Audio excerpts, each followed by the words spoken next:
तो आज अपन करते हैं नर्वस डिसऑर्डर कि नर्व सिस्टम के अंदर भी अनेक प्रकार के जो डिसऑर्डर्स आ जाते हैं, जिसमें पहला है अपने एल्जीमर डिजीज़ एडी। एल्जीमर डिजीज़ एक एबनॉर्मल न्यूरॉन के कारण होती है, जो कि पर्टिकुलरली अपने जो फ्रंटल लोब होता है ब्रेन का, उसके अंदर जो कि मेमोरी से संबंधित है, तो उस भाग के अंदर ये एबनॉर्मल न्यूरॉन्स पाए जाते हैं। इनमें क्या होता है कि जो न्यूरॉन में एक फाइबर्स प्रोटीन होता है, जिसको एल्जीमर डिजीज़ एसोसिएटेड प्रोटीन कहते हैं, ये न्यूक्लियस के चारों ओर इकट्ठा होकर के एक्सॉन की जो ब्रांचेज होती है उसको कवर कर लेते हैं, जिससे मनुष्य की स्टार्टिंग में जो मेमोरी होती है वो लैप्स होने लग जाती है। उसके बाद धीरे धीरे वो कंफ्यूज्ड रहने लग जाता है। मनुष्य एक ही क्वेश्चन को बार बार रिपीट करता रहा है। तो इस तरह के इसमें कुछ एक करैक्टर दिखाई देने लग जाते हैं। धीरे धीरे मनुष्य जो है वो मेंटली डिस्टर्ब हो जाता है। तो इस तरह की बीमारी ये जो है इसको कहते हैं एल्जीमर डिजीज़। दूसरा आता है पोलियोमाइलिटिस। पोलियोमाइलिटिस एक्चुअली बच्चों की बीमारी है, जिसके अंदर जो इसका स्पाइनल कॉर्ड का जो ग्रे मैटर है उसके अंदर इन्फ्लेमेशन हो जाता है, जिससे कि उस मोटर नर्व सेल की जो बॉडीज होती है वो डिस्ट्रॉय हो जाती है। इसमें बुखार आता है, तेज़ सिर दर्द रहता है, गर्दन और बैक जो होती है उसमें पेन होता है, मसल्स पेन होता है, कमजोरी महसूस होती है। तो इस तरह के इसके करैक्टर आते हैं। तो ये एक तरह का बच्चों का पैरालिसिस है। तीसरा है पार्किंसन डिजीज़। ये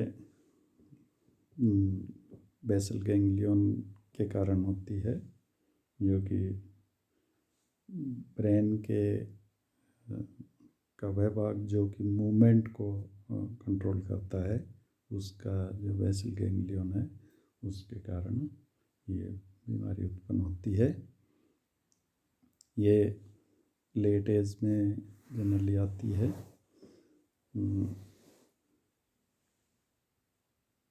पार्किंसन जो है बीमारी, इसके अंदर जो न्यूरॉन के अंदर जो सिनेप्स बनता है वो पूरा नहीं हो पाता है।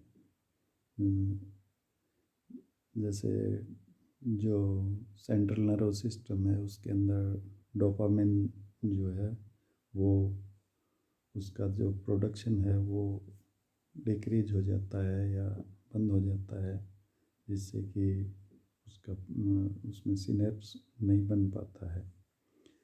तो इस बीमारी के जो लक्षण हैं, इसमें हाथ पैर कांपने लग जाते हैं, चलना या खड़ा होना हमें दिक्कत होती है, मूवमेंट जो है वो नहीं हो पाता है, बैलेंस नहीं बनता है, बोलने में, निगलने में या बैठने में, इस तरह उसको प्रॉब्लम रहती है। एक बार जैसे बैठ गया तो अपने आप खड़ा नहीं हो सकता है, खड़ा हो है तो अपने आप बैठा नहीं जाए। तो इस तरह की जो करैक्टर्स इसमें दिखाई देते हैं, इसको कहते हैं पार्किंसन डिजीज़। नेक्स्ट है सिएटिका और सिएटिक न्यूट्रिटिस। सिएटिक नर्व के अंदर इसमें जो है उसमें दर्द होता है। ये एक्यूट या क्रोनिक हो सकता है। इसमें जो दर्द है वो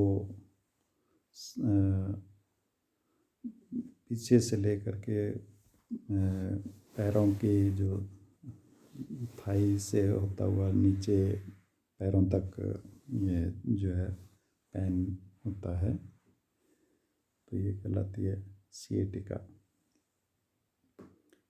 सेनाइल डेमेंशिया।